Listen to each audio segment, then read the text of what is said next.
ஊட்டி naturals வழங்கும் happy couples மூலிகை பொடி ஆண்களின் நரம்பு பலவீனம், உடல் மற்றும் மனச்சோர்வு உள்ளிட்ட தீர்வாக இருக்கும் சிறந்த இயற்கை நிவாரணி. 30க்கும் மேற்பட்ட மூலிகைகளை கொண்டு இயற்கையான முறையில் 85 வருட பாரம்பரிய தயாரிப்பில் உருவான ஹாப்பி கப்பிள்ஸ்.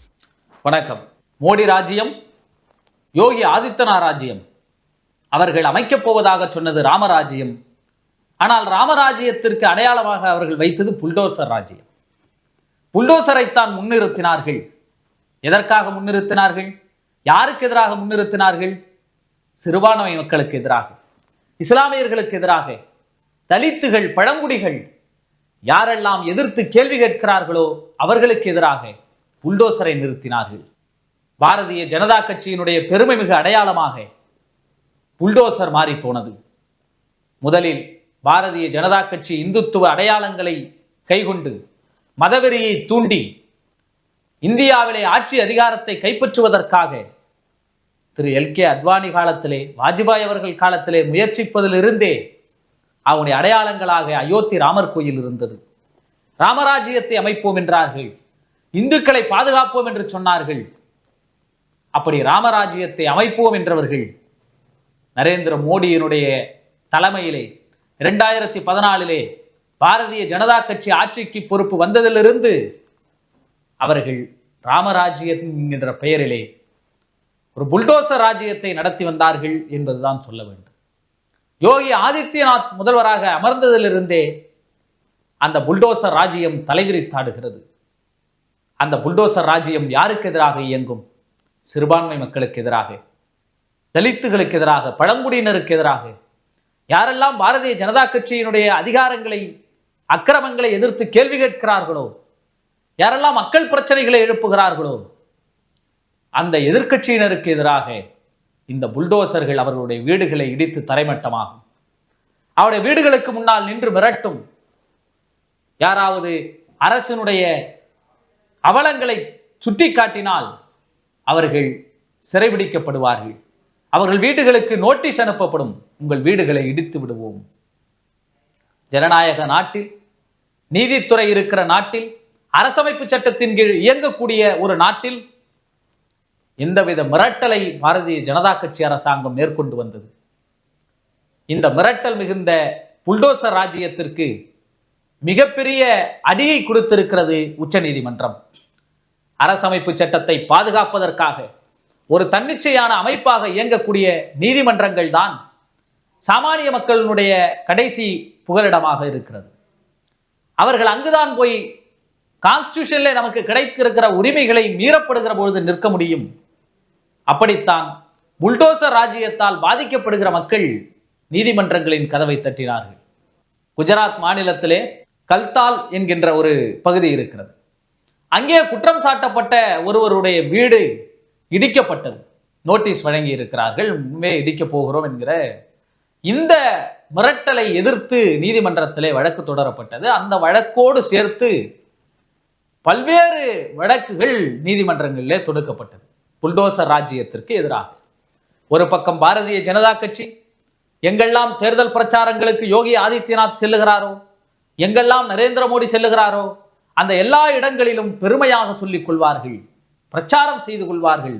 பாருங்கள், உத்தரப்பிரதேசத்திலே புல்டோசர் ராஜ்யம் நடக்கிறது, அங்கே யாரும் கேள்வி கேட்க முடியாது. அங்கே இந்துக்கள் பாதுகாப்பாக இருப்பார்கள், இந்துக்கள் வலிமையாக இருப்பார்கள். நம்முடைய கடவுள்களை யாரும் கேள்வி கேட்க முடியாது, நம்முடைய ஆட்சியை யாரும் கேள்வி கேட்க முடியாது, நம்முடைய செயல்பாடுகளை யாரும் கேள்வி கேட்க முடியாது. அவர்கள் புல்டோசருக்கு பயந்து போய் கிடக்கிறார்கள். இப்படி ஒரு ஆட்சி தான் உங்களுக்கு இங்கே கிடைக்கும், எனவே வாக்களியுங்கள் என்று பாஜகவை அவர் வாக்கு கேட்பார்கள். மத்திய பிரதேசம், ராஜஸ்தான், குஜராத், மகாராஷ்டிரா எங்கெல்லாம் பாரதிய ஜனதா கட்சியினுடைய ஆட்சி அதிகாரம் தலை தூக்குகிறதோ அங்கெல்லாம் அவர்கள் காட்ட விரும்புவது புல்டோசர் மாடலைத்தான். ஆனால் நீதிமன்றம் அதை ஏற்றுக்கொள்ளவில்லை. ஏற்கனவே வழக்கு விசாரணை அக்டோபர் 1ஆம் தேதிக்கு வந்தபோது மதச்சார்பற்ற ஒரு நாட்டில் ஒரு மதத்திற்காக மட்டுமே தீர்ப்பு வழங்க முடியாது, அந்த தீர்ப்பு எல்லோருக்குமானதாகத்தான் இருக்க முடியும் என்று நீதிபதிகள் திரு கவாய் அவர்களும் திரு விஸ்வநாதன் அவர்களும் தெரிவித்திருந்தார்கள். குற்றம் சாட்டப்பட்டவருக்கு சில நீதிமன்ற உரிமைகள் உண்டு.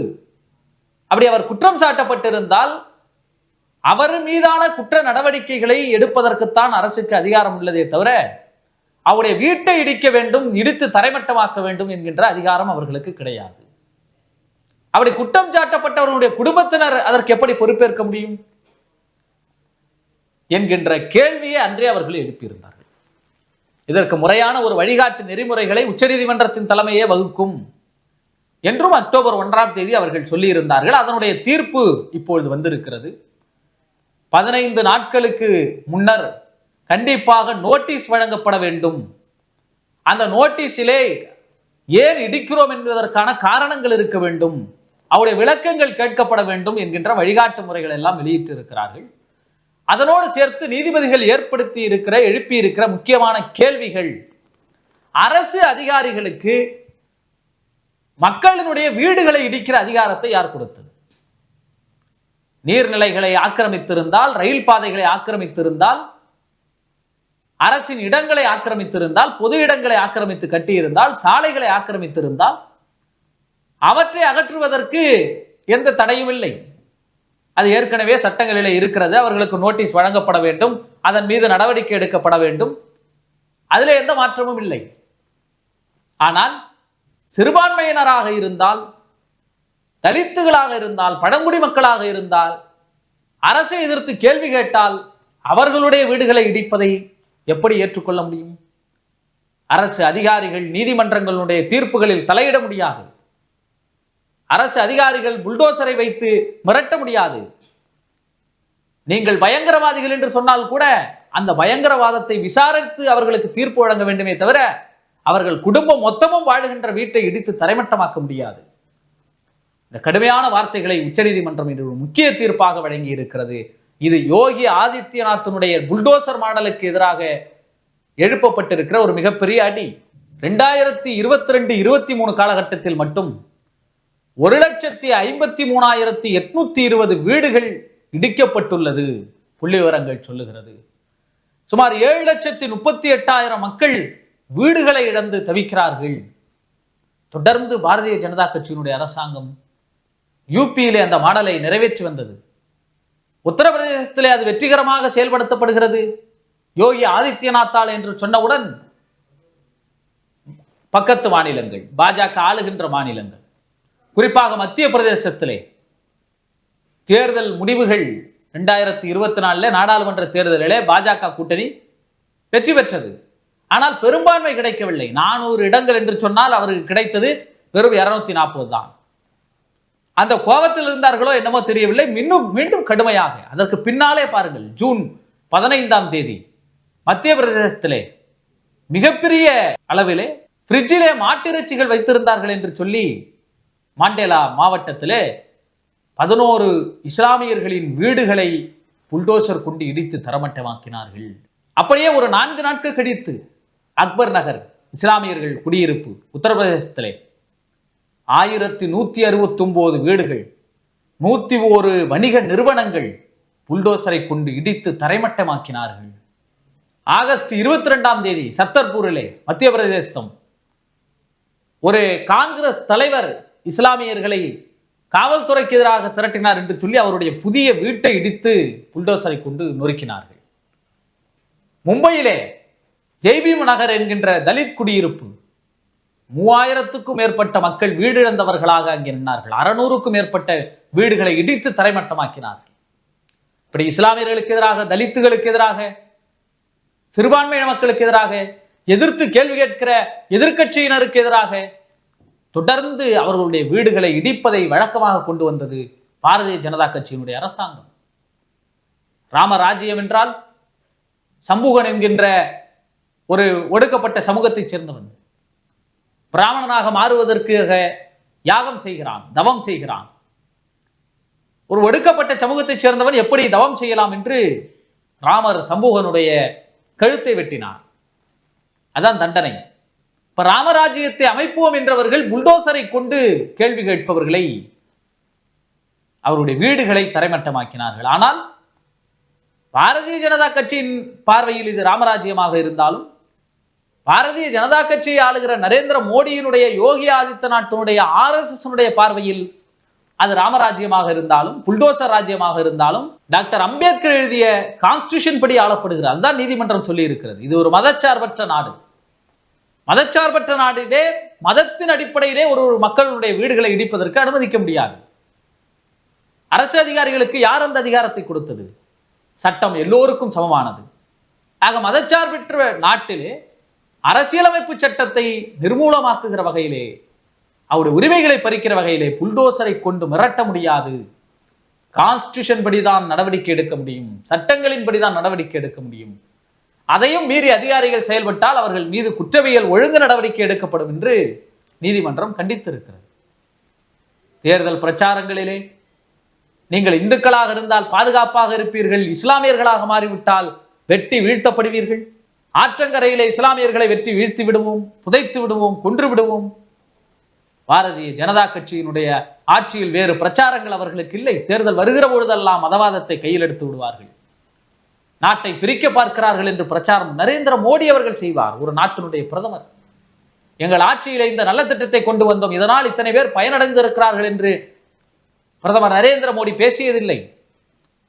எப்பொழுதெல்லாம் தேர்தல் வருகிறதோ காங்கிரஸ் நாட்டை பிரிக்க பார்க்கிறார்கள், காங்கிரஸ் வாரிசு அரசியலை பேசுகிறார்கள், மன்னர் குடும்பத்திலிருந்து ஆளுகிறார்கள். காங்கிரஸ் காங்கிரஸ் காங்கிரஸ். திரு பிரதமர் நேரு அவர்கள், இந்திரா காந்தி அவர்கள், ராகுல் காந்தி அவர்கள் காங்கிரசின் குடும்பத்தை பற்றி பேசுவதை தவிர நரேந்திர மோடி அவர்கள் வேறு என்ன பிரச்சாரங்களில் பேசுகிறார்? இந்து மத வெறியை தூண்டுவதை தவிர வேறு என்ன பேசுகிறார்? புல்டோசரை காட்டி வாக்கு கேட்கிறார்கள்.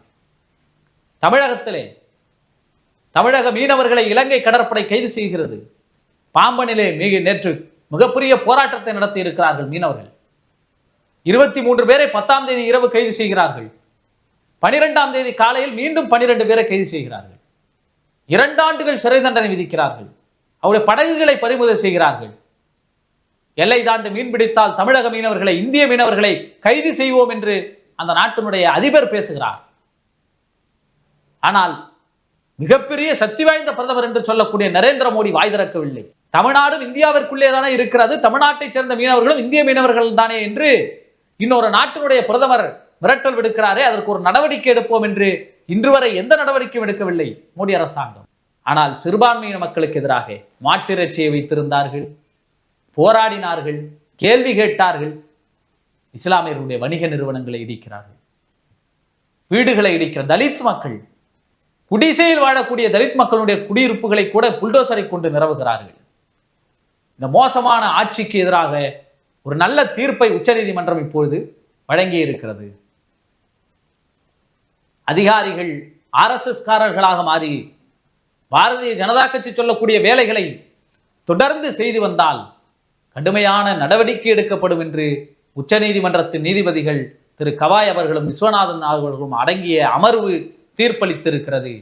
இது உத்தரப்பிரதேசத்தினுடைய தங்கள் மாடல் என்று மார்தட்டி கொள்ளுகிற யோகி ஆதித்யநாத்தினுடைய புல்டோசர் மாடலுக்கு மிகப்பெரிய அடியாக அமைந்திருக்கிறது. பாரதிய ஜனதா கட்சிக்கு எதிரான சட்டப்படியான நடவடிக்கைகள் இன்னும் வலுவை பெறுகிற பொழுதுதான் அரசியலமைப்பு சட்டம் பாதுகாக்கப்படும். நன்றி, வணக்கம். ஊடகம் கார்ப்பரேட் அரசியல்வாதிகளின் கைப்பாவையாக அடிமைகளாக இருந்தது போதும், இனி சாட்டை எடுத்து சுழற்றும் நேரம் வந்துவிட்டது. ஊடகம் பொதுமக்களாகிய உங்களுக்காக, உங்களாலேயே இயக்கப்பட வேண்டும். ஊடக சுதந்திரத்திற்காக உங்களின் பங்களிப்பை இன்றே அளித்திடுங்கள்.